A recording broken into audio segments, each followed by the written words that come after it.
သူများတွေကမတေမျိုးဖြစ်ဖို့ကြင်ကြံကြပေမဲ့ကျွန်တော်ကတော့အသက်ကြီးပိုင်းမှာအေးချမ်းချမ်းနေခြင်းယုံတက်တက်နဲ့ကြင်ကြံခဲ့တာပါခတ်တာကမတေမျိုးလောကကိုတက်လန်းလာပြီးခါမှဒီနေရာမှာလူဟောင်းတွေကြီးပြည့်နေတာကိုတွေးလိုက်ရတာပဲကောင်းကင်ရန်ရဲ့အရှင်သခင်ဆိုတာလွန်ခဲ့တဲ့နှစ်တွေကကျွန်တော်လုပ်ပေးခဲ့တဲ့အိမ်မွေးတိရစ္ဆာန်လေးဖြစ်နေတယ်လို့ကောင်းကင်အေကရစ်ဆိုတာလဲကျွန်တော်ရဲ့တပည့်ဟောင်းတစ်ယောက်ဖြစ်နေပြန်ရေ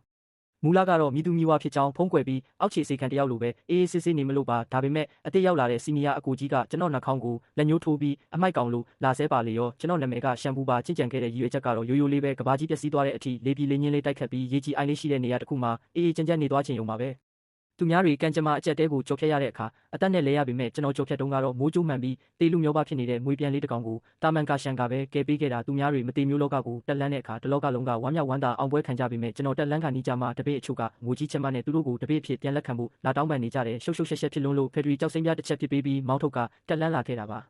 ါမတေမျိုးလောကရဲ့ဝိညာဉ်စွမ်းအင်ကကြွယ်ဝတာမှန်ပေမဲ့အေးချမ်းမှုနဲ့တော့အဝေးကြီးပါပဲရောက်ရောက်ချင်းပါပဲမတေမျိုးတွေနဲ့မိစ္ဆာတွေရဲ့စစ်ပွဲကြီးရဲ့ကြရက်ရိုက်ခတ်မှုတွေပါသွားခဲ့တယ်ကျွန်တော်ရဲ့ကြင်ကြံစင်ကလည်း6ကန်းပါအောက်ခြေအထိထိုးဆင်းသွားပြီးဘာမှထူးခြားမှုမရှိတဲ့တာမန်လွတ်လပ်သောမတေမျိုးဝိုးစမောတော်ဘဝကိုရောက်သွားခဲ့ရတဲ့စာဝတ်နေရေးအတွက်မတေမျိုးလောကရဲ့တာမန်ကိုင်းတစ်ခုဖြစ်တဲ့ချင်းလန်ကိုင်းမှာအခြေခံစီကံတယောက်အနေနဲ့ဝင်လုပ်ခဲ့ရတာပေါ့ဒီလိုနဲ့ပဲနေ့ရက်တွေကိုတိတ်တိတ်ဆိတ်ဆိတ်ဖြတ်တန်းသွားနိုင်မယ်လို့ထင်ခဲ့တာအတွင်းစီးတပည့်အစ်စ်လူရွှန်ထကဒေါသတကြီးနဲ့ကျွန်တော်အခန်းတကားကိုကန်ဖွင့်ပြီးဝင်မလာခင်အထိပေါ့သူကအထင်သေးတရုတ်မျက်လုံးတွေနဲ့ထောင်းကအမိုက်ပုံးကိုလက်ညှိုးထိုးပြီးအေးဆက်ဆက်အတန်နဲ့ပြောလာတယ်မင်းမျက်စိကန်းနေလားအမိုက်ကောင်ရဲ့ဓာကြီးရှန်ထွက်နေတာတော့မတုံရသေးဘူးလားကျွန်တော်ရက်နေတဲ့ကောက်ရိုးဖြာလေးကျမ်းပြင်ပေါ်လိမ့်ကျသွားတယ်မတေမျိုးလောကကိုရောက်တာနှစ်ပေါင်း300ရှိပြီးကျန်းတိုက်ခဲ့တာနှစ်300ထင်းခွေခဲ့တာနှစ်300ဒါပေမဲ့ကျွန်တော်နှာခေါင်းကိုလက်ညှိုးထိုးပြီးအမိုက်ကောင်လို့အခေါ်ခံရတာဒါပထမဆုံးပဲကျွန်တော်သူ့ရဲ့ငယ်ရွယ်ပြီးထောင်းသွားတဲ့မျက်နှာကိုမော့ကြည့်ကအေးအေးဆေးဆေးပဲမေးလိုက်တယ်ငါ့ကိုပြောနေတာလားဥရွှန်ကကဘာပေါ်မှာအရင်ဆုံးရေစရာအကောင်းဆုံးစကားကိုကြားလိုက်ရတယ်လို့မျိုးလှောင်ပြုံးပြုံးပြီးဒီမှာမင်းကလွဲလို့တခြားအမိုက်ရှိသေးလို့လားလို့ဆိုတော့သူ့နောက်ကလက်ပါစီတွေကပါဝိုင်းရကြတယ်ကျွန်တော်ဒေါသမထွက်မိပါဘူးရေချင်းစိတ်ပဲဖြစ်မိတယ်အော်အဲ့ဒီတုန်းကလူတက်ရတာကိုအရက်တောက်တလူသဘောထားတဲ့မိစ္ဆာရှင်သခင်တောင်ကျွန်တော်ရှိမှဆိုငြိမ်ငြိမ်လေးခွေနေခဲ့ရတာမြင့်မြတ်လာတဲ့ပလင်ထက်ကကောင်းကင်အေဂရစ်တောင်ကျွန်တော်ကိုဆေးရလို့ရိုးရိုးတည်တည်ခေါ်ရတာအခုတော့သူ့တပည့်ရဲ့တပည့်ဘယ်နှဆက်မြောက်မြေးတပည့်မှမသိတဲ့ကောင်ကကျွန်တော်ကိုအမိုက်ပုံတုံခိုင်းနေလေရ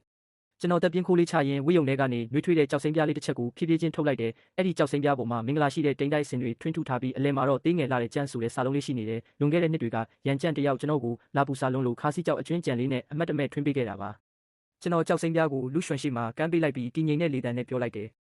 မင်းတို့တာတုခေါ်ယူတည်နေကြတဲ့အရှင်သခင်ကတစ်ချိန်ကငါ့ကိုဆေးရလို့ခေါ်ခဲ့ရတာကိုမင်းသိလားလူရွှန်ရဲ့ရေတံတွေရုတ်တရက်ရက်တန့်သွားတယ်သူကကျွန်တော်လက်ထဲကကြောက်စိမ့်ပြားကိုစိုက်ကြည့်ရင်မျက်နှာတစ်ခုလုံးတွေးဆုပ်ဖြူရောသွားတော့တယ်ဒီကြောက်စိမ့်ပြားကချင်းလန်ကိုင်းရဲ့အမြင့်မြတ်ဆုံးယတနာဖြစ်ပြီးဂိုင်းတီထောင်သူကိုယ်တိုင်လက်ဆင့်ကမ်းခဲ့တဲ့အမတ်သားဖြစ်တယ်လို့ဒါကိုကင်ဆောင်ထားသူဟာကောင်းကင်အေဂရစ်ကိုယ်တိုင်ရောက်လာတယ်လို့မျိုးအာနာရှိတာပါသူ့နောက်ကချမ်းရလာသူတွေဆိုခြေထောက်တွေတုံရင်လာပြီးဝုန်းကနေပြိုင်သူဒူးထောက်ကြကုန်ကြတယ်လူရွှန်ရဲ့နှကန်းတွေတုံရင်နေပြီးမျက်ဝန်းတွေထဲမှာထိတ်လန့်မှုနဲ့မယုံကြည်နိုင်မှုတွေပြည့်နေနေရင်မင်းအမှန်တကယ်ဘာတူလဲကျွန်တော်ကြောက်စိမ့်ပြားကိုပြန်သိမ်းပြီးကလတ်ထိုင်အိုလေးပေါ်ပြန်ထိုင်ကတဝက်ပဲပြီးသေးတဲ့ကောက်ရိုးဖြာကိုပြန်ကောက်ကင်လိုက်တယ်ကျင်းတွင်းတုံနဲ့အဖိုးမတန်တဲ့အစီခံတယောက်ပါပဲလူရွှန်ရဲ့မျက်နှာကဖြူလိုက်ပြလိုက်ဖြစ်သွားပြီးနောက်မျက်လုံးထဲမှာမနာလိုဒေါသတွေတောက်လောင်လာရင်အတုပဲဒါအတုဖြစ်ရမယ်မင်းလိုအောက်ခြေစီခံကကောင်းကင်အေဂရီရဲ့အမတ်သားကိုဘလို့လုပ်ရှိနိုင်မှာလဲမင်းခိုးလာတာနေမှာပြောဆိုနဲ့ပဲသူကလူယူဖို့ရှေ့ကိုတိုးလာတယ်ကျွန်တော်လက်ကောက်ဝတ်ကိုအตาလေးလက်လိုက်ယုံနဲ့တင်သူလွဲချော်သွားခဲ့တယ်လူယူမရတဲ့အစုံအရှက်သေးပြီးလူတက်ချင်စိတ်ပေါက်လာတဲ့ထိုလူမိုက်ကသူ့ရဲ့မတေမျိုးစွမ်းရည်တွေကိုစူးစီးပြီးကျွန်တော်ကိုဝါမျိုးမတက်လက်ဝါးရိုက်ချက်နဲ့တိုက်ခိုက်လာပါတော့တယ်လက်ဝါးလေးပြင်းကဓာတ်သွားလို့ထက်မြက်ပြီးလူတက်လိုတဲ့စေတနာတွေပါဝင်နေတယ်ကျွန်တော်မျက်မှောင်ကျုံမိလိုက်တယ်ဒီလိုအေးအေးဆေးဆေးအနားယူမဲ့ဘဝကငြိမ်းချမ်းဖို့ကံမပါလာဘူးထင်ပါရဲ့ကျွန်တော်မလုံးမရှက်ပဲတိုက်ခိုက်မှုကိုအနားအထိအရောက်ခံလိုက်တဲ့အဲ့ဒီရိုက်ချက်ကကျွန်တော်မျက်နှာကိုထိခါနီးမှပဲကောင်းကင်ရန်ကနေလွှမ်းမိုးချုပ်ကင်နိုင်တဲ့မတေမျိုးစွမ်းရင်တစ်ခုဖြတ်တန်းစီးဆင်းလာပြီးလူရွှန်ရဲ့တိုက်ခိုက်မှုကိုတဆစီချေမှုပစ်လိုက်တယ်တော်ဆန်းအေးဆက်ပြတ်သားတဲ့အတန်နဲ့အတူနှင်းပွင့်လိုဖြူစင်တဲ့ဝိယုံကိုစင်မြန်းထားတဲ့အမျိုးသမီးတစ်ယောက်ကျွန်တော်တို့ကြားထဲဆင်းသက်လာခဲ့တယ်သူမရဲ့မျက်ခုံးတွေကပကြီးဆွဲထားသလိုလှပပြီးနတ်သမီးတစ်ပါးလိုအရှိန်အဝါမျိုးရှိတယ်သူမကတော့ချင်းလန်ခိုင်းရဲ့စီနီယာအမကြီးလူမြင့်ချွန်ဖြစ်ပြီးလူရွှန်ဆွဲလန်းနှက်သက်နေရသူပေါ့လူမြင့်ချွန်ကကျွန်တော်ဘက်ကိုတစ်ချက်ကလေးတောင်လှည့်မကြည့်ပဲလူရွှန်နာကိုတန်းသွားပြီးမောင်လေးရွှန်ဘာမှမဖြစ်ဘူးမလားလူရွှန်ကအားကိုးရာကိုတွေးလိုက်ရတယ်လို့မျိုးချက်ချင်းပဲလူယုံမာပြီးမဟုတ်မမှန်တိုင်တန်းပါတော့တယ်စီနီယာအမဒီစီခံကဂိုင်းရဲ့မြင့်မြတ်တဲ့ယတနာကိုခိုးထားတာကျွန်တော်မိတော့လဲညင်းနေသေးတယ်အဲ့ဒါကြောင့်ဖမ်းဖို့လုပ်နေတာပါလူမြင့်ချွန်ကနောက်ဆုံးတော့ကျွန်တော်ဘက်ကိုလှည့်ကြည့်လာပြီးမျက်လုံးတွေကရေခဲလိုအေးဆက်နေတယ်လွှဲပေးလိုက်စမ်းလို့ခက်ပြက်ပြက်အမိတ်ပြီးတော့ကျွန်တော်လက်ကိုဖြန့်ပြလိုက်တယ်ကြောက်စိမ့်ပြားလေးကကျွန်တော်လက်ဖွားထဲမှာငိမ့်သက်စွာရှိနေတယ်လူမြင့်ချွန်ရဲ့မျက်လုံးတွေကျုံသွားပေမဲ့ချက်ချင်းပဲစိတ်ကိုပြန်ထိန်ပြီးလှောင်ပြုံးပြုံးလိုက်တယ်တကယ်ပဲဒီပစ္စည်းကိုမင်းတက်တိမသေးလာဘူးပဲဂိုင်းတီထောင်သူရဲ့အမွေနှစ်ကိုတောင်ခိုးဝင်တယ်ပေါ့ငါကအခြေခံအစီခံတယောက်ပဲဒါကိုဘယ်လိုလုပ်ခိုးနိုင်မှာလဲအခုထိငင်းကျင်သေးတယ်ပေါ့စီနီယာအမသူနဲ့စကားများမနေနဲ့တော့စီကန်ထိန်သိမ်းရေးခမ်းမကိုပဲတန်းခေါ်သွားရအောင်လူရွှန်ကဘေးကနေမြောက်ပင်ပေးလိုက်တော့လူမြင့်ချွန်ကလည်းခေါင်းညိတ်သဘောတူလိုက်တယ်မင်းလိုလက်မတက်တဲ့အစီခံမျိုးကကြင်ကြံစင်အဖြစ်စည်းခံရပြီးခေါင်းကနေနှိထုတ်ခံရဖို့ပဲထိုက်တန်တယ်ပြောပြီးတာနဲ့သူမကလက်ကောက်ဝတ်ကိုလှည့်လိုက်ပြီးဖြူစင်တဲ့ပိုးပဲကျူတမြင်ကိုကျွန်တော်စီပြစ်လွတ်လိုက်တယ် ဒါကသူမရဲ့ဓမ္မရတနာဖြစ်တဲ့ကောင်းကင်ချီနှောင်ဝိယုံပါပဲကျွန်တော်တက်ပြင်းချရင်ဖုံးကွယ်ထားတဲ့စွမ်းရည်အချို့ကိုသုံးဖို့ပြင်လိုက်စင်မှာပဲချန်ပီယံကနေရုပ်ရုပ်တဲတဲအတန်တွေထွက်ပေါ်လာတယ်အသက်ကြီးပိုင်းအကြီးအကဲချင်းရွှံရောက်လာတာပါလူအုပ်ကြီးကလမ်းဖက်ပေးလိုက်ပြီးသပင်ဖြူဖြူနဲ့တီကြည်တဲ့မျက်နှာရှိတဲ့အဖိုးအိုတယောက်ရှိကိုတိုးလာတဲ့သူကတော့ချင်းလန်ကိုင်းရဲ့စီကံထိန်သိမ်းရေးအကြီးအကဲချင်းရွှံပါပဲသူ့ရဲ့မျက်လုံးတွေကလျှက်စီးလိုထက်မြက်ပြီးပတ်ဝန်းကျင်ကိုဝေးကြည့်ကမေးလိုက်တယ်ဒါဘာဖြစ်နေကြတာလဲလူမြင့်ချွန်ကဖဲကျိုးကိုချက်ချင်းပြန်ရုပ်သိမ်းပြီးအယိုသေးပေးကခါရောဝပြုပါတယ်အကြီးအကဲဒီအစီခံကဂိုင်းရဲ့ယတနာကိုခိုးထားတာကိုတွေ့လို့ဖမ်းဆီးဖို့လုပ်နေတာပါလို့ပြောရင်ကျွန်တော်လက်ထဲကကြောက်စိမ်းပြားကိုညွှန်ပြတယ်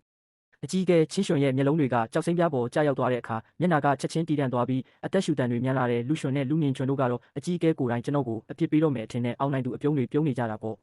့အကြီးအကဲချင်းရွှံကတုံရင်နေတဲ့လက်တွေနဲ့ကြောက်စိမ်းပြားကိုယူကြည့်ပြီးနောက်ဒါကိုမင်းဘယ်ကရတာလဲလို့မေးတယ်ရန်ကြက်လို့ခေါ်တဲ့ကောင်လေးတစ်ယောက်ပေးတာမိုက်လာချီလားကောင်းကင်ဧကရစ်ရဲ့နာမတော်ကိုမင်းလိုအောက်ခြေစီခံကဒီလိုပေါ့ပေါ့ဆဆခေါ်ဝင်နေပေါ့သူ့ရဲ့ခန္ဓာကိုယ်ထဲကနေပြင်းထန်တဲ့ဖိအားတွေထွက်ပေါ်လာပြီးအခန်းထဲကလေထုကခဲသွားသလိုဖြစ်သွားတယ်လူရွှံနဲ့လူမြင့်ချွန်တို့ရဲ့အပြုံးတွေကပိုပြီးနှက်ဆိုင်လာတာပေါ့ကျွန်တော်စိတ်ပြတ်မိတယ်ဒီလိုမျိုးဆက်တစ်လေးတွေနဲ့စကားပြောရတာဘာလို့ဒီလောက်မောဖို့ကောင်းရတာလဲအဆောင်တွေဘယ်မှာလဲသူ့ကိုဖမ်းပြီးရေချုပ်ခန်းထဲမှာပိတ်လောင်ထားလိုက်စမ်းစီကန်ထိန်သိမ်းရေးတပည့်နှစ်ယောက်ကကျွန်တော်လက်မောင်းတွေကိုဘယ်ညာကျုပ်ကင်လိုက်တယ်ကျွန်တော်မယုံကန်ပါဘူးဘာလို့လဲဆိုတော့ချင်းလန်ကိုင်းစီကိုယင်းနီပြီးပြင်းထန်လာတဲ့အရှိန်အဝါတစ်ခုအရှိန်ဟုန်နဲ့နီးကပ်လာနေတာကိုကျွန်တော်ခံစားမိလို့ပါကျွန်တော်ရဲ့တပည့်ဟောင်းရောက်လာတော့မယ်ထင်ပါရဲ့ရေချုပ်ခန်းကမှောက်မဲပြီးဆူဆွတ်လာတဲ့ခြေချင်းဝတ်တွေကနေတဆင့်အယိုးတဲ့အထိအေးစိတ်နဲ့အေးတက်ကတက်လာတဲ့ဖိနှိပ်ချင်းအင်းစာသားတွေထွင်းထူထားတဲ့တန်ကြိုးနှစ်ချက်နဲ့ချီနှောင်ခံထားရပြီးခါအထိမြုပ်တဲ့ရေအေးထဲမှာကြောက်ဆောင်နေရတဲ့တွဲချီခံထားရတာပေါ့ဒါပေမဲ့ဒီလိုလက်ကွက်လေးတွေကကျွန်တော်အတွက်တော့ခလေးကစားစရာထက်မကူပဲပြင်းစရာကောင်းလာပါတယ်လူရွှံနဲ့လူမြင့်ချွန်တို့ကရေချုပ်ခန်းအပြင်မှာရက်ပြီးကျွန်တော်ကိုကျေနပ်အားရတဲ့မျက်နှာတွေနဲ့ကြည့်နေကြတယ်အမိုက်ကောင်ငါ့ကိုစော်ကားရင်ဘာဖြစ်မလဲဆိုတာမင်းခုမှသိပြီလားအကြီးအကဲစစ်ဆေးပြီးတာနဲ့မင်းပို့ပြီးပြင်းထန်တဲ့အပြစ်ဒဏ်ကိုခံရအောင်မှလူရွှံကအောင်းနိုင်သူပြီးကျုံသွားတယ်လူမြင့်ချွန်ကလည်းမဲ့ပြုံပြုံရင်းမောင်လေးရွှံတေလူနီးပါးဖြစ်နေတဲ့သူကိုစကားပြောပြီးအချိန်မဖြုံးပါနဲ့တော့ငါတို့ကောင်းကင်ဧကရစ်ရဲ့စစ်တပ်ကြီးကိုကြိုးဆိုဖို့တွားပြင်ဆင်ရအောင်ဟုတ်သားပဲဒီနေ့ကောင်းကင်ဧကရစ်ကချင်းလန်ကိုင်းကိုကြွားလာမှလေဒါကတကယ်ကိုဂုဏ်ယူစရာပဲအရှင်မင်းကြီးကငါတို့ကိုတတိထားမိရင်ကောင်းပါပဲလို့ပြောရင်မျှော်လင့်ချက်အပြည့်နဲ့ထွက်သွားကြတယ်ကောင်းကင်ဧကရစ်လာနေတယ်ပေါ့အဲ့ဒီတပည့်လေးရန်ကြက်မင်းတကယ်ကိုကြီးပြင်းလာခဲ့ပြီပဲကျွန်တော်မျက်လုံးမိတ်ပြီးခိတ္တအိတ်ငိုက်နေလိုက်တယ်ဘယ်လောက်ကြာသွားလဲမသိအပြင်ကနေကမန်းကရန်လျှောက်လာတဲ့ခြေတံတွေကြားလိုက်ရတဲ့အကြီးအကဲချင်းရွှံကရေချုပ်ခန်းထဲကိုပြပြတလဲဝင်လာပြီးကျွန်တော်ရဲ့တန်ကြိုးတွေကိုကိုယ်တိုင်ဖြုတ်ပေးလာတယ်ငါနောက်ကိုလိုက်ခဲ့သူ့လေတံကမရင်းနှီးသေးပေမဲ့မျက်လုံးထဲမှာတော့ရှုပ်ထွေးမှုတွေရှိနေတယ်ကျွန်တော်သူ့နောက်ကနေချင်းလန်ကိုင်းရဲ့ဗဟိုရင်ပြင်စင်ကိုလိုက်လာခဲ့တယ်ရင်းပြင်းတစ်ခုလုံးကဂိုင်းသားတွေနဲ့ပြည့်နေနေပြီးအားလုံးကတိတ်ဆိတ်စွာကောင်းကင်ကြီးကိုမောကြည့်နေကြတယ်လူရွှံနဲ့လူမြင့်ချွန်တို့ကတော့ရှေ့ဆုံးတန်းမှာရင်တုံပန်းတုံနဲ့ရက်နေကြတာပေါ့ကောင်းကင်ရံမှာမင်္ဂလာရှိတဲ့တိမ်တိုက်တွေစုဝေးလာပြီးရွှေရောင်လင်းတန်းတထောင်ဖြာကျလာကရွှေနဂါးကိုကောင်ဆွဲလာတဲ့ခန်းသားထဲဝါလာတဲ့ရထားလုံးကြီးဖြည်းဖြည်းချင်းဆင်းသက်လာခဲ့တဲ့ရထားလုံးဘေးမှာနတ်သမီးတွေဝန်းရံထားပြီးနတ်စစ်တီတွေကလမ်းခင်းပေးထားကြတယ်ရွှေရောင်ဧကရစ်ဝိယုံကိုဆင်မြန်းထားပြီးအပြစ်ဆိုပွဲမရှိလှပတဲ့အမျိုးသမီးတဦးကရထားလုံးပေါ်ကနေဆင်းသက်လာခဲ့တဲ့သူမရဲ့ဥကောင်းထက်မှာဧကရစ်တရောက်ဘူးကိုစောင်းထားပြီးမျက်ဝန်းတွေကခန့်ညားထဲဝါလာတဲ့သူမရဲ့ခန္ဓာကိုယ်ကထွက်ပေါ်လာတဲ့ပြင်းထန်တဲ့အရှိန်အဝါကြောင့်မြည်သူများမုံမကြည့်ဝင်ကြဘူးသူမကတော့မတေမျိုးလောကရဲ့အုပ်ချုပ်သူကောင်းကင်ဧကရစ်ရန်ကြံ့ပါပဲချင်းလန်ကိုင်းသားအလုံးပြိုင်တူဒူးထောက်ပြီးချီးမွမ်းခုန်ပြကြပေမဲ့ကျွန်တော်တယောက်တည်းကတော့မတ်တက်ရမြဲရက်နေခဲ့တယ်အဲ့ဒီအခါကျွန်တော်ကလူအုပ်ကြီးရဲ့ဗဟိုချက်မှဖြစ်သွားတော့တာပေါ့အကြီးကဲချင်းရွှံကလှည့်ကြည့်ပြီးဒေါသတကြီးနဲ့အော်ဟစ်တော်တယ်တတိရှိလားချီလားကောင်းကင်ဧကရစ်ကိုမြင်တာတော့ဘာလို့ဒူးမထောက်တာလဲဒါကတေတံကြခံရမယ့်အပြစ်မျိုးပဲကောင်းကင်ဧကရစ်ရဲ့မျက်ဝန်းတွေကကျွန်တော်စီကြားရောက်လာတယ်အစပိုင်းမှာတော့တန်တရားတွေရှိနေပုံရပေမဲ့ကျွန်တော်လက်ထဲကကြောက်စိမ်းပြားကိုမြင်လိုက်ရတဲ့အချိန်မှာတော့သူမရဲ့တကူလုံးတောင့်တင်းသွားတော့တယ်လောကသားအားလုံးကိုငုံမိုးကြည့်ခဲ့တဲ့ထေဝါလာတဲ့မျက်ဝန်းတွေထဲမှာထိတ်လန့်မှုဝမ်းမြောက်မှုနဲ့အတိုင်းအဆမရှိတဲ့မယုံကြည်နိုင်မှုတွေပြည့်နေသွားပြီးဧကရစ်အရှိန်အဝါတွေချက်ချင်းပြည့်ပြည့်သွားခဲ့ရတယ်အားလုံးရဲ့ထိတ်လန့်အံ့ဩနေတဲ့မျက်လုံးတွေကြားထဲမှာပဲကောင်းကင်ဧကရစ်ကကျွန်တော်စီကိုပြေးလာပြီးအားလုံးကိုကြောက်ရွံ့ဖြစ်သွားစေမဲ့အပြုတ်မှုမျိုးလုပ်လိုက်ပါတော့တယ်ဝုန်းခန့်နဲ့သူမဒူးနှစ်ဖက်လုံးကျမ်းပြင်ပေါ်ချလိုက်ပြီးအမြင့်မြတ်ဆုံးသောအယိုသေးပေးမှုကိုပြုလုပ်လိုက်တယ်သူမရဲ့အတန်ကတုံရင်နေပြီးငိုတန်ဆွတ်နေရှာတယ်တပည့်တော်ရန်ကြံ့အစရာကိုဂါရဝပြုပါတယ်ရင်းပြင်းတစ်ခုလုံးတေမင်းတမန်တိတ်ဆိတ်သွားခဲ့တယ်အားလုံးရဲ့မျက်လုံးတွေပြူးကျဲကုန်ပြီးပါးစပ်တွေအဟောင်းသားဖြစ်ကုန်ကြတယ်လူရွှံရဲ့မျက်နှာကသွေးဆုပ်သွားပြီးလဲကျလူနီးပါးဖြစ်သွားသလိုလူမြင့်ချွန်လဲကျမ်းပြင်ပေါ်ဝန်းကနေလဲကျသွားပြီးမျက်ဝန်းတွေထဲမှာမျောလင်းချက်ကင်းမဲ့မှုတွေပြည့်နေသွားတော့တယ်ဆရာတပည့်တော်ဆရာကိုရှာနေတာနှစ်ပေါင်း300ရှိပါပြီဘာလို့ဒီနေရာကိုရောက်နေပြီးဒီလိုဝတ်စုံမျိုးဝတ်ထားရတာလဲသူကကျွန်တော်ရဲ့စုပ်ပြတ်နေတဲ့အဝတ်စားတွေကိုကြည့်ပြီးဝမ်းနဲ့ပက်လက်ဖြစ်နေရှာတယ်ချက်ချင်းပဲသူမရဲ့ခန္ဓာကိုယ်ထဲကနေကြောက်မက်ဖွယ်ကောင်းကင်ဧကရစ်ရဲ့လူသက်လိုတဲ့အရှိန်အဝါတွေထွက်ပေါ်လာပြီးရင်းပြင်းတစ်ခုလုံးကိုလွှမ်းမိုးသွားတယ်ချင်းလန်ကိုင်းဘသူကငါဆရာကိုဒီလိုဖြစ်အောင်လုပ်တာလဲအကြီးကဲချင်းရွှံကကြောက်လန့်လွန်းလို့ဝိညာဉ်ပင်လွတ်မတက်ဖြစ်ပြီးကျမ်းပြင်ပေါ်ကုန်းယုံတွားကဒူးထောက်လိုက်ရတယ်အရှင်မင်းကြီးအမျက်တော်ပြေပါဖန်ကျွန်တော်မျိုးမျက်စိကန်းလို့အမှန်ကိုမမြင်မိတာပါအားလုံးကျွန်တော်မျိုးအပြစ်တွေပါလူရွှံနဲ့လူမြင့်ချွန်တို့ကတော့တရွက်6တွေလို့တုံရင်နေပြီးစကားတစ်လုံးမှမပြောနိုင်ကြတော့ဘူးရန်ကြက်ရဲ့မျက်လုံးတွေကလူရွှံစီရောက်သွားပြီးမင်းပဲခုနကငါဆရာကိုဆဲဆိုနေတာပေါ့လေတပည့်တော်မသိလို့ပါတပည့်တော်အကျဉ်းတစ်ထောင်တေးထိုက်ပါတယ်ရန်ကြက်ကတက်ဖြစ်ဖို့ပြင်လိုက်ပေမဲ့ကျွန်တော်ကပဲတားလိုက်တယ် ဒါအထင်လွဲတာပါငါကဂယုဏရှင်ကြီးမဟုတ်ပေမဲ့ဒီလိုအသေးဖွဲကိစ္စတွေကိုစိတ်ထဲမထားပါဘူး။ကိုရွက်စိတ်တကောင်ကိုတက်ရတာငါအတွက်ဘာမှစိတ်ကျေနပ်မှုမရှိဘူး။ငါအမြန်ဆုံးအနားယူမဲ့နေရာပဲသွားကျင်တော့တယ်။ကျွန်တော်စကားကြောင့်ရန်ကြက်ရဲ့လူသက်ချင်စိတ်တွေရောနေသွားပေမဲ့ဒီအတိုင်းတော့လွတ်ပေးမဲ့ပုံမပေါ်ဘူး။တေတန်ကနေကိလုတ်ခွင့်ပေးပေမဲ့အပြစ်ဒဏ်ကတော့မကင်းစေရဘူး။လူရွှွန်နဲ့လူငင်ချွန်တို့ကိုအတွင်းစည်းတစ်ပည့်ဖြစ်ကနေပယ်ဖြတ်ပြီးအခြေခံလုံသမားဖြစ်ပြောင်းလဲလိုက်တဲ့မင်းတို့ကိုမြောက်ဘက်အစွန်းဆုံးဒေတာကိုပို့ဆောင်မဲ့နှစ်ပေါင်း100အတွင်းရိတ်ခါပိတ်ပင်ပြီးအမားကိုနောင်တရကိုတရားကျင့်စေရမယ်။ဒီလိုနဲ့ပြဿနာတွေပြီးသွားတဲ့နောက်ရန်ကြန့်ကကျွန်တော်ကိုကောင်းကင်နန်းတော်စီခေါ်ဖို့ပြင်ပေမဲ့ကောင်းကင်နန်းတော်ကစူညံလွန်းလို့ချင်းလန်ကိုင်းရဲ့နောက်ဖေးဝါတော်တွေကအိမ်လေးတစ်ဆောင်မှာပဲကျွန်တော်ပြောင်းရွှေ့နေထိုင်ခဲ့တယ်။ဒါပေမဲ့မတိမျိုးလောကမှာကျွန်တော်ရဲ့လူဟောင်းကရန်ကြန့်တယောက်တည်းမဟုတ်ဘူးဆိုတာမေ့နေခဲ့တယ်ပြောင်းလာပြီး3ရက်မြောက်နေ့မှာပဲပြင်းထန်လာတဲ့မိစ္ဆာစွမ်းအင်တွေကောင်းကင်ကနေထိုးဆင်းလာပြီးဂိုင်းကာကွယ်ရေးအင်းကွက်ကြီးပါပျက်စီးလူနီးပါးဖြစ်သွားခဲ့တယ်။ဆရာတတိထားပါမိစ္ဆာအရှင်သခင်ရောက်လာပြီးအမှုပညာဆန်တဲ့ပုံရိပ်တစ်ခုဟင်းလင်းပြင်ကိုဖျက်တမ်းပြီးကျွန်တော်တို့ရှေ့မှာပေါ်လာပါတယ်သူကရက်ဆက်ကြမ်းကြုတ်တဲ့မိစ္ဆာမျက်နှာဖုံးကိုဝစ်ဆင်ထားပြီးသူ့မျက်လုံးတွေထဲမှာတော့အတိုင်းအဆမရှိတဲ့ရက်ဆက်မှုတွေနဲ့ယူသွမှုတွေပြည့်နေတာပေါ့သူကတော့မတိမျိုးလောကတစ်ခုလုံးကိုတုံ့လုံးစေခဲ့တဲ့မိစ္ဆာအရှင်သခင်မိုးရံပါပဲမိုးရံရဲ့မျက်လုံးတွေကယုံကျင့်ကိုမထေမဲ့မြင်ပြတဲ့အမူအရာနဲ့ဖျက်ကျော်ကြည့်လိုက်ပြီးနောက်ဆုံးတော့ကျွန်တော်စီမှာရက်တန့်သွားတယ်မိုးရံမင်းကဆရာသခင်ကိုဘလို့တောင်တက်တိရှိရှိစော်ကားဝင်ရတာလဲသူကျွန်တော်စီကိုတလန်းချင်းလျှောက်လာပြီးသူ့ဘေးကမိစ္ဆာစွမ်းအင်တွေကပိုပြီးပြင်းထန်လာပါတယ်သူကျွန်တော်ရှေ့မှာရက်လိုက်ပြီး200-300တောင်ရှိပြီဆရာသခင်ဆရာနောက်ဆုံးတော့ပြန်လာခဲ့ပြီပဲသူ့အတန်ထဲမှာမတိတာတဲ့တုံ့ပြန်မှုလေးတစ်ခုပါရှိနေပါတယ်ယုံကျင့်ကကြောင်သွားခဲ့ပြီးကျွန်တော်လည်းတအံ့တော့ဖြစ်သွားရတယ်ဆရာသခင်ဟုတ်လားကျွန်တော်ရှိကလူတက်ငွေတွေထွက်နေတဲ့မိစ္ဆာရှင်သခင်ကိုကြည့်လိုက်မိပြီးကျွန်တော်စိတ်ထဲမှာလွန်ခဲ့တဲ့နှစ်ပေါင်း300ကပုံရိပ်တစ်ခုပေါ်လာပါတယ်မိုးကြိုးပစ်ခံရလို့ကဲတင်ပေးခဲ့တဲ့လက်ဖွားလောက်ပဲရှိပြီးတကူလုံးမင်းမောင်တွေကကျွန်တော်လက်ကဝတ်မှာခွေပြီးအမြဲတမ်းကချွတ်တတ်တဲ့မွေနဲ့လေးကျွန်တော်မိုးရံကိုကြည့်ပြီးစမ်းတက်တဲ့အနေနဲ့မေးလိုက်တယ်မွေနဲ့လေးလားမိုးရံရဲ့ခန္ဓာကိုပြင်းထန်စွာတုံ့ပြန်သွားခဲ့ပြီးသူ့ရဲ့အသက်ရှူတန်တွေကလည်းမျက်နှာဖုံးအောက်မှာညံဆန်လာပါတော့တယ်သူမိစ္ဆာမျက်နှာဖုံးကိုချွတ်လိုက်တဲ့အခါမျက်နှာဖုံးအောက်မှာတော့အတူမရှိလာပါတဲ့မျက်နှာတစ်ခုရှိနေပါတယ်သူ့ရဲ့မျက်ခုံးကြားမှာတော့ရက်စက်မှုအငွေ့သက်ချိုရှိနေပြီးသူ့မျက်လုံးထောင်လေးမှာတော့မျက်ရည်မဲ့လေးတစ်ခုရှိနေတာပေါ့ဒါကတော့တကယ်ကိုပဲအဲ့ဒီငွေနဲ့လေးရဲ့အတွင်ပြောင်းပုံစံပါပဲတစ်ချိန်ကကျွန်တော်လက်ဖွားကိုသူ့ကောင်းနဲ့လာပုတ်တက်တဲ့တတဝါလေးပေါ့ကျွန်တော်ကိုဆရာသခင်လို့ခေါ်ခဲ့တဲ့အဲ့ဒီနူးညံ့တဲ့အတန်လေးကဘလို့လုပ်ပြီးအခုလိုမျက်တောင်မခတ်တန်လူတက်တက်တဲ့မိစ္ဆာရှင်သခင်ဖြစ်သွားရတာလဲဆရာတခင်ဆရာကျမကိုမှတ်မိသေးတယ်ပေါ့မိုးရံရဲ့မျက်လုံးထောင်လေးတွေညီရဲလာပြီးသူ့အတန်ထဲမှာဝမ်းနည်းမှုတွေပါရှိနေရင်ဆရာဘာလို့ကျမကိုတယောက်တည်းထားခဲ့ရတာလဲငါမင်းကိုလွတ်လပ်ခွင့်ပေးခဲ့တာပါလွတ်လပ်ခွင့်ဟုတ်လားဆရာမရှိတဲ့ကဘာမှာလွတ်လပ်ခွင့်ကဘာအဓိပ္ပာယ်ရှိမှလဲကျမဆရာကိုရှာနေတာနှစ်ပေါင်း300ရှိပြီးမိစ္ဆာလောကတစ်ခုလုံးကိုစောက်ထိုးလန်ပြီးရှာခဲ့တာကျွန်တော်လမ်းကိုပိတ်တဲ့သူမှန်သမျှကိုတတ်ခဲ့တယ်ဆရာကျမကိုမလိုချင်တော့ဘူးလို့တောင်ထင်ထားခဲ့တာယုံကျင့်ကဘေးကနေကြောင်ပြီးနားထောင်နေရင်သူ့လက်ထဲကနတ်မင်းကြီးသားကိုကင်ထားဖို့တောင်ခက်ခဲသွားပုံရပါတယ်ဆရာတခင်ဒါကဘာအဓိပ္ပာယ်လဲသူကမိစ္ဆာရှင်သခင်လေပြီးတော့မင်းအခုလည်းကောင်းကောင်းမွန်မွန်နေရတာပဲမဟုတ်လားမိစ္ဆာရှင်သခင်အဆင့်ထိတောင်ရောက်နေပြီပဲမကောင်းပါဘူးဒီယာတုကနည်းနည်းမှမကောင်းဘူးဘာလို့လဲဆိုတော့ဘယ်သူမှငါကိုစကားမပြောရဲကြဘူးကျမဆရာကိုတတိရတဲ့ဆရာသခင်မိုးရံကကလေးတယောက်လိုဝမ်းနဲ့ပက်လက်ပြောလိုက်တယ်သူစကားပြောရင်းနဲ့တစ်ချိန်ကလှုပ်ခဲ့တယ်လို့မျိုးကျွန်တော်လက်မောင်းကိုလာဖက်ဖို့အရှိကိုတိုးလာပါတယ်ယုံကျင်းကသူ့ခန္ဓာကိုယ်ကိုချက်ချင်းရွှေ့ပြီးကျွန်တော်ရှိကနေကာကွယ်လိုက်တဲ့နတ်မင်းကြီးသားကမိုးရံရဲ့လေပင်ကိုတိုက်ရိုက်ပြစ်မှတ်ထားပြီးအေးဆက်ဆက်တတိပေးလိုက်တယ်ငါဆရာသခင်နဲ့ဝေးဝေးမှနေစမ်းမိုးရံရဲ့မျက်လုံးတွေအေးဆက်သွားပြီးသူ့ရဲ့မိစ္ဆာစွမ်းအင်တွေပောက်ကွဲထွက်လာပါတော့တယ်မတေမျိုးလောကနဲ့မိစ္ဆာလောကရဲ့အကြီးအကဲ2ယောက်ကကျွန်တော်ရဲ့သေးငယ်တဲ့ဝါတော်အိမ်လေးထဲမှာတိုက်ခိုက်တော့မဲ့ပုံစံကိုကြည့်ပြီးကျွန်တော်စိတ်ပြက်လက်ပြက်နဲ့နားထင်ကိုပို့လိုက်မိတယ်တော်ကြဆန်းကျွန်တော်အတန်ကမကျဲပေမဲ့ယုံကျင့်တဲ့မိုးရံတို့2ယောက်စလုံးအင်းစာလုံးအောက်ရောက်သွားတယ်လို့မျိုးချက်ချင်းငြိမ်ချသွားကြတယ်သူတို့2ယောက်တယောက်ကိုတယောက်စိုက်ကြည့်နေကြပြီးဘယ်သူမှအရှုံးမပေးချင်ကြပါဘူးသူတို့ကိုကြည့်ရတာကျွန်တော်မှတကယ်ကိုပင်ပန်းလာပါတယ်ယုံကျင့်သူကငါရဲ့အတိတ်ကလူဟောင်းတယောက်ပါမိုးရံမင်းလဲမင်းရဲ့စွမ်းအားတွေကိုရှော့ဦးတခြားသူတွေကိုမင်းရဲ့အရှိန်ဝါနဲ့လာမချောက်လန့်နဲ့ယုံကျင့်ကမချေမနှက်နဲ့နတ်မင်းကြီးသားကိုပြန်ရုပ်သိမ်းလိုက်ပေမဲ့မိုးရံကိုတော့တတိကြီးကြီးနဲ့စောင့်ကြည့်နေတော့မှာပဲမိုးရံရဲ့မိစ္ဆာစွမ်းရည်တွေကလည်းဖြည်းဖြည်းချင်းကျော်နေသွားခဲ့တယ်ဆရာတခင်သူ့ကိုကျမနဲ့ဝေးဝေးမှနေဖို့ပြောပေးပါသူ့စီကအနံ့ကိုကျမတကယ်ယုံလို့ပါသူကျွန်တော်ကိုဝမ်းနေတဲ့အမူအရာနဲ့ကြည့်ပြီးဘသူစီကအနံ့ကပိုဆိုးလဲဆိုတာကိုမေးနေပုံရပါတယ်နောက်ဆုံးတော့ကျွန်တော်ရဲ့အတင်းအကျပ်စီစဉ်ပေးမှုကြောင့်မတိမျိုးလောကရဲ့နတ်မင်းကြီးနဲ့မိစ္ဆာလောကရဲ့မိစ္ဆာရှင်သခင်တို့ဟာကျွန်တော်ရဲ့ဝါတော်အိမ်လေးထဲမှာထူဆန်းပြီးမရေရာတဲ့ငြိမ်းချမ်းရေးတစ်ခုကိုထိမ့်သိမ်းထားခဲ့ကြရပါတယ်နေ့တိုင်းယုံကျင့်ကဂါရဝပြုဖို့ဆိုတဲ့ခေါင်းစဉ်နဲ့ရောက်လာတတ်ပြီးမတိမျိုးလောကရဲ့အကောင်းဆုံးလက်ဖက်ရည်တွေနဲ့ရှားပါယတနာတွေကိုယူလာတတ်ပါတယ်မိုးရံကလည်းအရှုံးမပေးချင်တာကြောင့်ဟင်းလင်းပြင်ကိုဖျက်တမ်းပြီးမိစ္ဆာလောကရဲ့ရှားပါကြောက်ရိုင်းတွေနဲ့ထူဆန်းတဲ့မိစ္ဆာသားရဲတွေကိုလာချပေးတတ်ပါတယ်ကျွန်တော်ရဲ့ဝါတော်အိမ်လေးထဲမှာလောကနှစ်ခုလုံးရဲ့အမြင့်မြတ်ဆုံးယတနာတွေနဲ့ပြည့်နှက်နေပြီလို့ပြောရမှာပါဒါပေမဲ့ကျွန်တော်လိုချင်တာကတော့ဆေးပင်လေးတွေစိုက်ပျိုးဖို့အေးချမ်းမှုတက်ပါပဲအဲ့ဒီနေ့ကကျွန်တော်နေပူစာလုံးနေတော့ယုံကျင့်တဲ့မိုးရံတို့ကကျွန်တော်ကိုဒီနေ့မတိမျိုးလက်ဖက်ရည်တိုက်ရမလားမိစ္ဆာပြားရည်တိုက်ရမလားဆိုတဲ့ကိစ္စတေးလေးနဲ့အငင်းပွားနေကြပါတယ်သူတို့ရဲ့ပြီးစရာမရှိတဲ့အငင်းပွားမှုတွေကိုမခံနိုင်တော့တာနဲ့ပဲကျွန်တော်မတ်တက်ရက်ပြီးဝါတော်အောက်ခြေစီကိုအေးအေးဆေးဆေးရတောက်လာခဲ့တယ်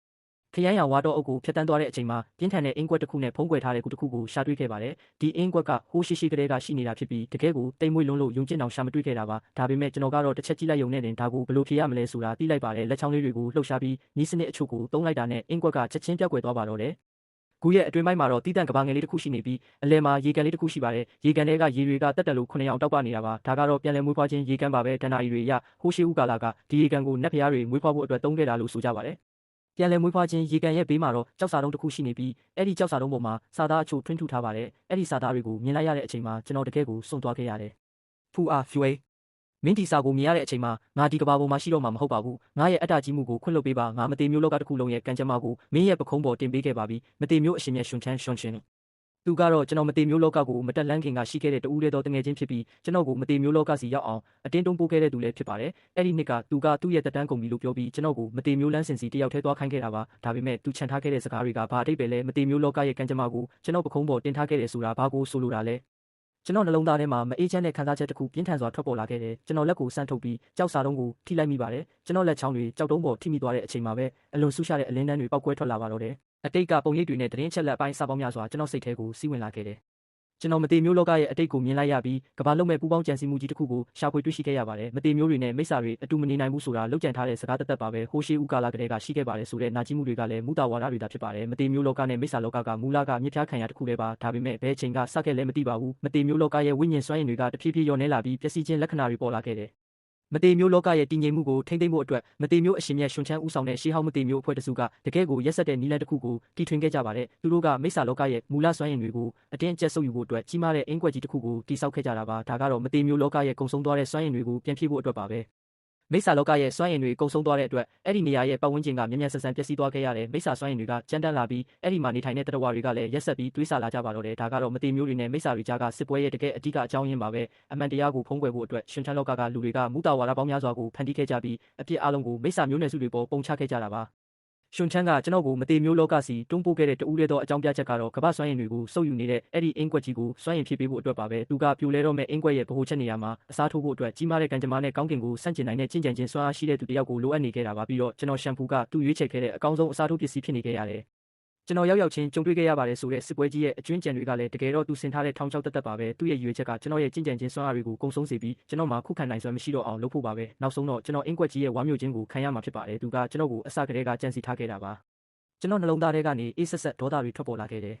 ်ငါရှမ်ပူကအိုမင်းတဲ့အရွယ်မှာအေးစစ်စစ်နေချင်းယုံတင်ပါဒါဆိုငါရဲ့အေးချမ်းမှုကိုဘသူကလာပိတ်ပင်ဝင်လာလဲငါအဲ့ဒီလူရဲ့အသက်သက်တမ်းကိုအရင်ဆုံးဖျက်တောက်ပြင်မယ်ကျွန်တော်ကူထဲကနေထွက်လာတဲ့အချိန်မှာကျွန်တော်ရဲ့အမူအရာကတည်ငြိမ်နေစေဖြစ်ပေမဲ့ကျွန်တော်မျက်လုံးထဲကဝေခွဲမရမှုတွေအားလုံးကတော့ပျောက်ကွယ်သွားခဲ့ပါပြီယုံချင်းနဲ့မိုးရန်တို့ကအငင်းပွားနေလုံးပဲဖြစ်ပေမဲ့ကျွန်တော်ထွက်လာတာကိုမြင်တော့ချက်ချင်းပဲဝိုင်းလာကြတယ်ဆရာတခင်ဘဲကိုသွားနေတာလဲဆရာတခင်ဆရာရဲ့မျက်နှာပေးကတိတ်မကောင်းဘူးပဲကျွန်တော်သူတို့ကိုကြည့်လိုက်မိတယ်တယောက်ကမျက်စိကန်းနေတဲ့နတ်မင်းကြီးနောက်တစ်ယောက်ကတော့မတရားဆွဆွဲခံထားရတဲ့မိစ္ဆာရှင်တခင်သူတို့ကမူလကရန်သူတွေဖြစ်မနေသင့်ပါဘူးကျွန်တော်တည်ငြိမ်တဲ့လေတန်းနဲ့ပြောလိုက်တယ်ယုံကျင့်မိုးရန်မင်းတို့မတေမျိုးလောကနဲ့မိစ္ဆာလောကကြားကပြီးစရာမရှိတဲ့စစ်ပွဲရဲ့တကယ်အမှန်တရားကိုသိချင်ကြလားသူတို့နှစ်ယောက်စလုံးကြောင်သွားခဲ့ကြတယ်ကျွန်တော်သူတို့ကိုကူထဲကိုတိုက်ရိုက်ခေါ်သွားလိုက်ပါတယ်ပြန်လည်မွေးဖွားခြင်းရေကန်ရဲ့ဘေးကကြောက်စာတုံးကိုမြင်လိုက်ရတဲ့အချိန်မှာကျွန်တော်တူညီတဲ့နီလန်ကိုတုံးပြီးကြောက်တုံးထဲကအချက်လက်တွေကိုသူတို့ဖတ်နိုင်အောင်လုပ်ပေးလိုက်တယ်ခုတစ်ခုလုံးတေမင်းတမျှတိတ်ဆိတ်သွားခဲ့ရတယ်ယုံကြည်ရဲ့မျက်နှာမှာတုံးလုံးမှုနဲ့နာကျင်မှုတွေထွင်းထူသွားခဲ့တယ်။သူအချိန်ကြာကြီးကာကွယ်လာခဲ့တဲ့မတေမျိုးလောကကြီးကဒီလိုညစ်ပတ်တဲ့မူတာဝါဒတွေပေါ်မှာတိဆောက်ထားတာဆိုတာကိုသူမယုံကြည်နိုင်ဖြစ်နေပုံရပါတယ်။သူယိုသေးကိုးကွယ်လာခဲ့တဲ့ရှေးဟောင်းမတေမျိုးအရှင်မြတ်တွေကတကယ်တော့သူတော်ကောင်းရောင်ဆောင်ထားတဲ့တခိုးတွေဖြစ်နေကြတာပါ။မိုးရန်ရဲ့ခန္ဓာကိုယ်တစ်ခုလုံးပြင်းထန်စွာတုံရီသွားခဲ့တယ်။သူ့ရဲ့သွေးလိုနေရဲနေတဲ့မျက်လုံးတွေထဲမှာကောင်းကင်အထိရောက်မဲ့နာကျင်မှုတွေပြည့်နေသွားပါတော့တယ်။သူ့ရဲ့မျိုးနွယ်စုတွေသူ့ရဲ့မိခင်မြေသူတို့ခံစားခဲ့ရတဲ့ဆင်းရဲဒုက္ခတွေအလုံးကမတေမျိုးလောကကပေးတဲ့လက်ဆောင်ဖြစ်နေတာကိုရှင်ထန်းသူ့သွားကိုကြိတ်ပြီးအဲ့ဒီနာမည်ကိုအန်ကျရွတ်ဆိုလိုက်တယ်သူ့ဘေးကမိစ္ဆာစွမ်းရည်တွေကပြင်းထန်စွာပောက်ကွဲထွက်လာပြီးခုတစ်ခုလုံးကိုတောင်ပြိုကျမတက်ဖြစ်သွားစေပါတယ်ငါသူ့ကိုတက်ရမယ်ငါမတေမျိုးလောကတစ်ခုလုံးကိုငါမျိုးနွယ်စုတွေနဲ့အတူမြေမြုပ်ပစ်မယ်တော်ဆန်းကျွန်တော်အေးဆက်ဆက်အတန်နဲ့အော်လိုက်ပြီးသူ့ရဲ့ယူသွမှုတွေကိုဖျက်တောက်ပစ်လိုက်တယ်မိုးရန်ကကျွန်တော်ဘက်ကိုလှည့်ကြည့်လာပြီးသူ့မျက်လုံးထဲမှာဝေခွဲမရမှုနဲ့နာကျင်မှုအချို့ရှိနေပါတယ်ကျွေးမိမှာအကျွေးရှင်ရှိပြီးအပြစ်မှာပြစ်မှုကျူးလွန်သူရှိတယ်ဒါကိုတာဝန်ယူရမယ့်သူကရှင်ထန်းနဲ့အဲ့ဒီခေတ်ကအင်းကွက်ကြီးကိုတိဆောက်ရမှာပါဝင်ခဲ့တဲ့ရှေးဟောင်းမိစ္ဆာအိုကြီးတွေပဲဒါကမတေမျိုးလောကရဲ့တာမန်မတေမျိုးတွေနဲ့ဘာမှမဆိုင်ဘူးမင်းအနေနဲ့လည်းမင်းရဲ့ယာတုဖြစ်တဲ့နတ်မင်းကြီးနေရာကနေဒီပုံကံမှုကိုနှိမ်နှင်းပြီးတန့်စင်မှုကိုပြန်လည်ယူဆောင်ကမိစ္ဆာလောကအတွက်တရားမျှတမှုကိုရှာဖွေပေးဖို့ကမင်းရဲ့တာဝန်ပဲယုံကြည်ရဲ့မျက်နှာသွေးဆုပ်ဖြူရောသွားခဲ့တယ်သူနာကျင်စွာနဲ့မျက်စိမိတ်လိုက်ပြီးတပည့်ကျွန်တော်ပြန်လည်မွေးဖွားခြင်းရေကန်ရဲ့ဘေးကိုရှောက်သွားပြီးကန်ထဲကတောက်ပနေတဲ့ရေတွေကိုစိုက်ကြည့်လိုက်တယ်မိစ္ဆာလောကစီကိုမူလစွမ်းအင်တွေပြန်ပေးရမယ့်အချိန်ရောက်ပြီဒါပေမဲ့ဆရာသားခင်အဲ့ဒီအင်းကွက်ကြီးပျက်စီးသွားတာနဲ့မတေမျိုးလောကရဲ့ဝိညာဉ်စွမ်းအင်တွေကချက်ချင်းပြောက်ကွယ်သွားလိမ့်မယ်တဘာဝတရားရဲ့စီးမြင်တွေပြိုလဲသွားပြီးမတေမျိုးလောကတစ်ခုလုံးကလည်းခဏချင်းအတွင်းပျက်စီးသွားလိမ့်မယ်ဒါကမတေမျိုးလောကရဲ့တကယ်မူလစွမ်းအင်ရဲ့မြစ်ဖြားခံရပဲငါတို့အခုပြန်လည်မွေးဖွားခြင်းရေကန်ကိုပြုပြင်နိုင်ရင်မတေမျိုးလောကကသူ့ရဲ့ကိုယ်ပိုင်စွမ်းအားကိုပြန်ရရှိမှာဖြစ်ပြီးတခြားသူတွေစီကနေလူယူဖို့မလိုတော့ဘူး ဒါပေမဲ့ပြန်လည်မွေးဖွားခြင်းရေကန်ကိုပြုပြင်ဖို့အတွက်အတိုင်းအဆမရှိတဲ့ဝိညာဉ်စွမ်းရည်တွေလိုအပ်တာလေငါတို့အခုလိုအချိန်မှာအဲ့ဒီလိုစွမ်းအားမျိုးကိုဘယ်ကနေရှာရမှာလဲကျွန်တော်ကောင်းကင်ယံကိုကြည့်ပြီးပြုံးလိုက်တယ်အဖြေကငါတို့မျက်စိရှိမှတင်ရှိပါတယ်မတေမျိုးလောကရဲ့နတ်မင်းကြီးတယောက်မိစ္ဆာလောကရဲ့မိစ္ဆာရှင်သခင်တယောက်ကမတေမျိုးလောကရဲ့လက်ရှိကံကြမ္မာကိုကိုစားပြုပြီးနောက်တစ်ယောက်ကတော့မိစ္ဆာလောကရဲ့နှိမ်နှင်းခံထားရတဲ့စွမ်းရည်တွေကိုကိုစားပြုတယ်သူတို့နှစ်ယောက်သာအတူတူပူးပေါင်းလှုပ်ဆောင်ပြီးအင်းကွက်ရဲ့ဗဟိုချက်အဖြစ်အနစ်နာခံရလူနီးပါးဖြစ်ခဲ့တဲ့ကျွန်တော်ကပါကူညီပေးမယ်ဆိုရင်ပြန်လည်မွေးဖွားခြင်းရေကန်ကိုပြန်လည်ပြုပြင်ဖို့ကလုံးဝမဖြစ်နိုင်တော့ဘူးကျွန်တော်တို့ရဲ့အစီအစဉ်ကိုတကယ်ကိုလှုပ်ဝက်စွာလှုပ်ဆောင်ခဲ့ကြပါတယ်။ယုံကျင်းကသူ့ရဲ့နတ်မင်းကြီးရာထူးကိုတုံးပြီးနောက်ွယ်ကနေစုံစမ်းစစ်ဆေးမှုတွေစတင်ခဲ့တယ်။သူကလွန်ခဲ့တဲ့နှစ်ပေါင်းများစွာကအင်းကွက်ကိုတိဆောက်ရမှာပါဝင်ခဲ့တဲ့ဂျာအေးသူအမေရိုက်ရှေးဟောင်းအိုကြီးတွေကိုပြစ်မှတ်ထားခဲ့တာပါ။တစ်ချိန်တည်းမှာပဲမိုရန်ကမိစ္ဆာလောကစီပြန်သွားပြီးသူ့ရဲ့တပ်ဖွဲ့တွေကိုစူးစီးကမငြိမ်မသက်ဖြစ်နေတဲ့မိစ္ဆာမျိုးနွယ်စုတွေကိုငြိမ်သက်စေခဲ့တယ်လို့မိစ္ဆာလောကရဲ့မူလစွမ်းရည်တွေကိုပြန်လည်ရရှိမဲ့နည်းလမ်းတွေကိုလည်းရှာဖွေခဲ့ပါတယ်။ကျွန်တော်ကတော့ဂိုင်းရဲ့နောက်ဖက်မှာစောင့်ကြပ်ရင်းသူတို့နှစ်ယောက်ရဲ့ပူးပေါင်းစွမ်းအားကိုတုံးပြီးပြန်လည်မွေးဖွားခြင်းရေကန်ကိုဘယ်လိုပြုပြင်မလဲဆိုတာကိုသူတည်တနာလုပ်နေခဲ့ပါတယ်ကဘာကြီးကအေဂျင့်နေပုံရပေမဲ့ဒါကမုံတိုင်းမလာခင်ကတိတ်ဆိတ်မှုတက်တက်ပါပဲနောက်ွယ်ကနေပြီးကျိုးကင်နေတဲ့အဲ့ဒီမတိမျိုးအရှင်မြတ်ကဒါကိုရိပ်မိသွားမှသိချပါတယ်မျောလင့်ထားတဲ့အတိုင်းပါပဲလလအကြာမှာပြဿနာကပေါ်လာခဲ့တဲ့ယုံကျင့်စီကနေတရင်ရောက်လာတာကတော့သူစုံစမ်းဖို့ဆေလွတ်လိုက်တဲ့ယုံကြည်ရတဲ့မတိမျိုးအရှင်ကရက်ရက်ဆက်ဆက်တက်ဖြတ်ခံလိုက်ရပြီးသူ့ရဲ့ဝိညာဉ်မှာလုံးဝဖျက်ဆီးခံလိုက်ရတယ်ဆိုတာပါပဲတစ်ချိန်တည်းမှာပဲနတ်လောကကြီးတစ်ခုလုံးကလည်းဘယ်ကမှမသိတဲ့မိစ္ဆာတတဝါတကောင်ရဲ့လှည့်စားခြင်းကိုခံရတော့တဲ့အဲ့ဒီမိစ္ဆာကမိစ္ဆာအရှင်မြတ်နဲ့ပူးပေါင်းပြီးမတိမျိုးလောကကိုတိုက်ခိုက်ဖို့ကြံစည်နေတာလို့ဆိုကြပါတယ်ပြီးတော့အဲ့ဒီမိစ္ဆာတတဝါဆိုတာကလည်းတခြားသူမဟုတ်ပါဘူးကျွန်တော်ရှမ်းဘူးပါပ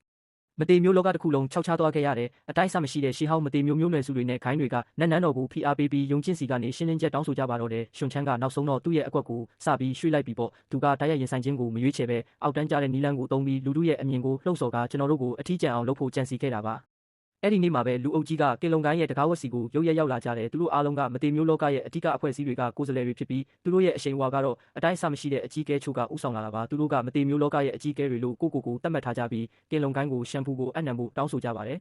အကြီးကဲချင်းရှုံကကြီးမားတဲ့ PR တွေကိုရင်ဆိုင်ရင်းသူတို့ကိုတောင်တကားအပြင်ဘက်မှာပိတ်ဆို့ထားတယ်လို့တစ်ချိန်တည်းမှာပဲကျွန်တော်စီကိုလူလွတ်ပြီးအကြောင်းကြားခဲ့ပါတယ်ကျွန်တော်သတင်းကိုရရှိတဲ့အချိန်မှာပြန်လည်မွေးဖွားခြင်းရေကန်ထဲကိုနောက်ဆုံးဝိညာဉ်စွမ်းရည်အမြင့်တန်းကိုထည့်သွင်းနေတဲ့အချိန်မှာပဲရေကန်ရဲ့တောက်ပမှုကအရင်ကထပ်ပိုပြီးဆူရှနေခဲ့ပြီးကျွန်တော်မတ်တက်ရက်ပြီးလက်ကဖုံတွေကိုခါလိုက်ကအကြီးကဲချင်းရွှံကိုသူတို့ကိုအထဲပေးဝင်ဖို့ပြောလိုက်တယ်။ရှမ်းစီနီယာရှမ်းသူတို့မှာလူအင်အားအများကြီးရှိပြီးမကောင်းတဲ့ရည်ရွယ်ချက်နဲ့လာကြတာပါ။ဘာပဲဖြစ်ဖြစ်ငါလည်းငါရဲ့အဲ့ဒီလူဟောင်းတွေနဲ့တွေ့ချင်နေတာပါ။ကင်လုံကိုင်းရဲ့ပင်မရင်ပြင်ကြီးကနောက်တစ်ချိန်လူတွေနဲ့ပြည့်နှက်သွားခဲ့ပြန်တယ်။ဒါပေမဲ့ဒီတစ်ချိန်မှာတော့လေတုကပိုပြီးတင်းမာပြီးရန်လိုမှုတွေနဲ့ပြည့်နေတာပေါ့။ဥဆောင်လာတဲ့အကြီးကဲတွေကျွန်တော်ကိုမြင်လိုက်ရတဲ့အချိန်မှာသူတို့မျက်လုံးထဲမှာတုံ့လုံးမှုအချို့ဖြတ်တန်းသွားခဲ့တယ်။စပင်ဖြူဖြူနဲ့အကြီးကဲတယောက်ရှိကိုတိုးလာပြီးတရားမျှတဟန်ဆောင်ထားတဲ့လေတံနဲ့ကျွန်တော်ကိုပြစ်တင်ရှုတ်ချပါတော့တယ်မင်းကမိစ္ဆာမျိုးနွယ်စုတွေနဲ့ပူးပေါင်းပြီးမတေမျိုးလောကကိုပရန်ပါတာဖြစ်အောင်လုပ်တာပဲမင်းပါလို့အခုပဲလက်နက်ချပြီးမင်းရဲ့ကံကြမ္မာကိုမနာခံတာလဲကျွန်တော်သူ့ကိုကြည့်လိုက်ပြီးသူ့ရဲ့မူလအစကိုမှတ်မိလိုက်ပါတယ်သူကတော့ခြုံစမ်းချောင်းရှင်ဆောင်မတေမျိုးကိုင်းရဲ့အမြင့်မြတ်ဆုံးအကြီးအကဲဖြစ်ပြီးလွန်ခဲ့တဲ့နှစ်ပေါင်းများစွာကကျွန်တော်နောက်ကိုလိုက်လံဖန်ဆီးခဲ့တဲ့လူတွေထဲကတယောက်ပါပဲကျွန်တော်သူ့ကိုတစ်ချက်လေးတောင်လှည့်မကြည့်ပဲရောက်နေတဲ့မတေမျိုးတွေအားလုံးကိုဝေ့ကြည့်ပြီးအတန်ကြဲကြဲနဲ့ကြီးညာလိုက်တယ်မင်းတို့ဒီကိုလာတဲ့ရည်ရွယ်ချက်ကိုငါသိပါတယ်မင်းတို့အသေးအတန်ရှာဖွေနေပါတယ်ဆိုတဲ့အမှန်တရားကိုငါဒီနေ့ပဲဖွင့်ချပေးမ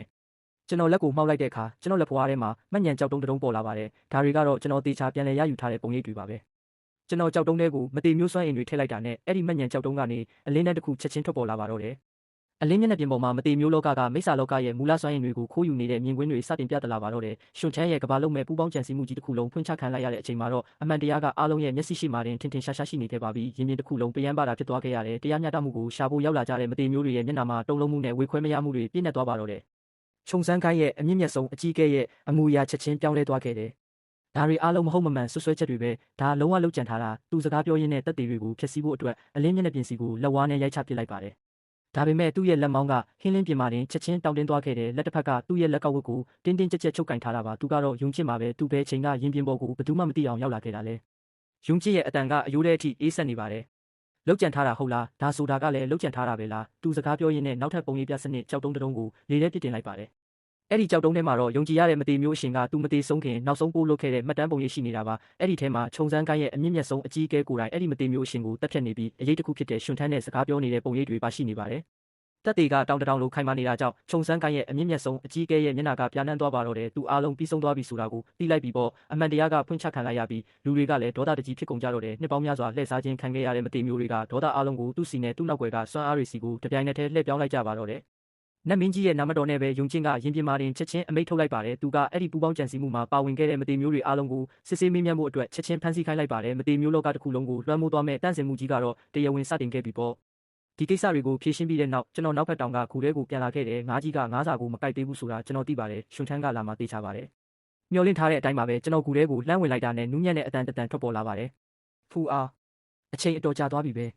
ကူရဲ့မှောင်မိုက်တဲ့အရေးထဲကနေဝိယုံဖြူကိုဝစ်ဆင်ထားပြီးမတေမျိုးအရှင်မြတ်တစ်ပါးလိုတန့်စင်တဲ့ပုံစံရှိတဲ့အမျိုးသားတစ်ယောက်ထွက်လာပါတယ်သူ့ရဲ့ပုံစံကအမှုပညာဆန်ပြီးသူ့ရဲ့အမူအရာကတော့နူးညံ့တိမ်မွေးလာပါတယ်သူကကမ္ဘာလောကီကိစ္စတွေနဲ့ကင်းကွာနေတဲ့အရှင်မြတ်တစ်ပါးနဲ့ဘာမှမထူးခြားပါဘူးမင်းပဲကိုရွှန်ချမ်းနောက်ဆုံးတော့မင်းကိုယ်တိုင်ပေါ်လာခဲ့ပြီပေါ့ရွှန်ချမ်းကပြုံးလိုက်ပြီးပြန်လဲမွေးဖွားခြင်းရေကန်ရဲ့ဘေးကိုရှောက်သွားကရေတွေကသူ့ရဲ့တက်ဆောင်ဆွမ်းအားတွေကိုတဖြည်းဖြည်းပြန်ရရှိနေတာကိုကြည်ရင်ချီးမွမ်းစကားပြောလာပါတယ်